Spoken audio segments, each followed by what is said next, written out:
Hi everyone, today we are going to discuss about structures in C, and the topics to be covered for today's session is first the definition and what is the advantage of structs in C, and next one the syntax and example of structures, next creating structure variables and accessing them, and functions and pointers using structures. And what do you mean by a structure? A structure is a user-defined data type. In structures, we can combine possibly different data type elements into a single type. And the keyword used for structure, declaring a structure is struct. And what is the advantages of structures in C? So, here, consider we want to gather information about a person. Name as the person name, citizenship number and salary. For declaring or for assigning name or assigning value for the name, then the data type for name is character array, and for citizenship number we need integer, and for salary it is float. So here we are going to use three different data types and under a single structure entity. Fine. So this is the on the right hand side we will see the syntax of the structures. First we should mention the keyword. The keyword used for structure is struct and the structure tag or structure name. For example, here in this example we have considered the structure tag as person. Inside the person we are going to get three informations about the person. First the name, citizenship number and salary. All these three things come under the member definition. So, and at last we have the person one. What is this person one is? It is this person one is a structure. This person one is a structure variable. Fine. Here semicolon is mandatory. And here we have created a structure and we have created a structure variable also. In this scenario, the memory is allocated for all these three variables, that is for the whole entity person. But if I am not mentioning the structure variable inside or within the structure itself, then the memory will not be created. There are two ways of creating a structure variable.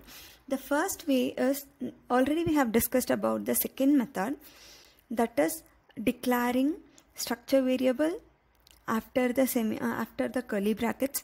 But we have one more method, that is we can declare the structure variable inside the main function. And so here we have used two structure variable. One is person one and next one is an array variable. Person one is a normal structure variable. Using this person one I can assign or I can hold the values of only one person, and using this p of 20 it can allocate memory for 20 elements, 20 structure elements, and we can store values for all the 20 persons. Fine. Then how the memory will be allocated for a structure? Consider in this example we have three variables, that is name, citizenship number and salary. The data type used for declaring name is character. What is the size of character is? It is only 1 byte. So here we have declared 50 byte. 50 size is 50. So it is 50 into 1. It is 50 bytes. Totally name, for assigning name it takes 50 bytes. And next one, the memory for int is 2 and for float is 4. Fine. So totally 56 memory bytes are allocated for this single structure person. And next one, how to access all the variables that is declared inside your structures. There are two operators used for it. The first one is member operator and the next one is structure pointer operator. Here for representing member operator we have to use dot, and for using pointers inside structures inside pointers we have to use the arrow symbol, arrow operator. And see this example. Here we are going to discuss about declaring or using structures inside a function. Here in this example we have created a structure entity, and this structure entity entity has two variables and the entity name is student. Here we have not declared any variable for structure. You have declared only variable inside structures. The first variable is name and the next variable is age. So totally how many memory bytes allocated is 50 into 1. 50 for the array size and 1 is the data memory for character. So 50 plus 2 for integer. So totally here it takes 52 memory bytes. Fine. And this statement is the function declaration or function prototype. The function name they are going to use is display, and the data type for this function is void, that is it is not going to return anything to the calling function. And inside this we are going to have a parameter, and that parameter is of type structure, and we have to declare our define our main function, and inside that main function only I am going to declare the structure variable. The structure variable name is S1. And next one we have to get in name from the user, and until it checks for /n. Until it encounters /n, it includes all the variables including the white spaces. Once the enter key or /n is pressed, then it will discard that execution of scanf and get to the next statement, that is printf and scanf. The second scanf is for getting age of the person or age for that variable. And next one, the format specifier used for getting age or getting an integer value is %d. And next one we are calling the function, and the function call is here display of S1. After executing this statement, it will go to the next function call. It will go to the function definition. Here it will come to this block and execute this, and once it completes its execution, it return back to this calling function. This is how a simple function executes. And inside this function definition we have three statements. And what is this S is? It is a formal parameter for holding the parameters passed by your calling function. Fine. The parameter passed here is S1. S1 is a structure variable, and that is holded inside S as the formal parameter.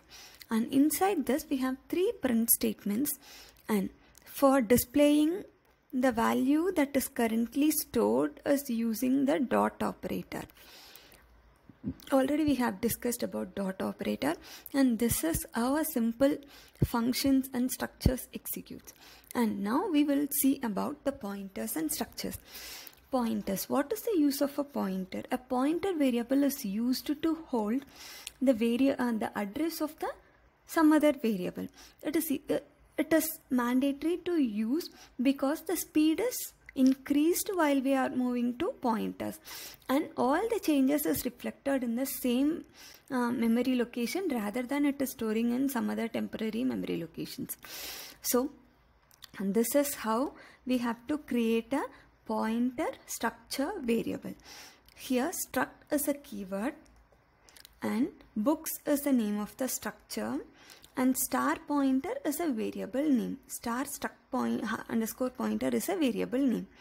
And here we have one more variable, that is book. Here itself we are writing book variable okay, and book is a normal variable, and this normal variable, the address of this normal variable is assigned to a pointer variable.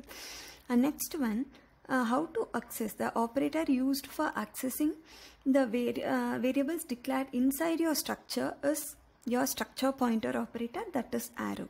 Here we will see an example. Here we have a structure definition, and inside that structure definition, we have two variables. The first one is age and the next one is weight. So the structure tag is person. The memory byte allocated for this person tag is 2 plus 4. 2 plus 4. Totally 6 bytes of memory is allocated. And next one, inside this main definition, first we have to declare the structure structure variable. The structure name is person and the structure variables are pointer person PTR and person1. Star person PTR is a pointer variable and person1 is a normal variable, and in the second line we have assigned this normal address of normal variable to the pointer variable. And next, here see this tabulation. Here we have a variable name person1 and person PTR, value and address. For the first one, the person1, for the normal variable person1, it holds the value of age and value of weight. So, and this person1 is stored in the address 200 and person PTR is assigned with the address of person1.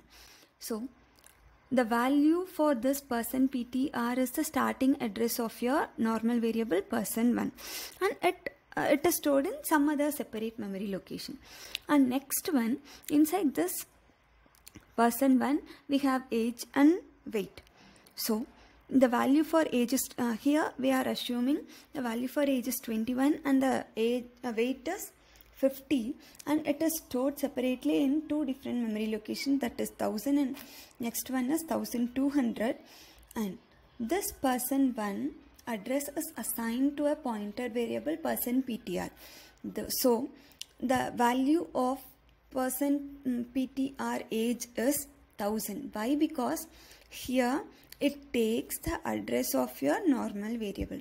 What is the address of the normal variable? It is 1000. So here it is stored as 1000, and the same for 1200. Fine. And here look at this example. Here we are going to print the age. So we have to get input from the user for age. The data type is int, so format specifier is %d. So here we have used arrow operator, and for the next one also we have used the arrow operator, and for displaying the value stored we are going to use the arrow operator. Fine. Any doubts? And next one, and thank you. If you have any queries or any clarification, kindly give it and leave your comments in the comment section. Thank you. Hi everyone. Today we are going to discuss about structures in C, and the topics to be covered for today's session is first the definition.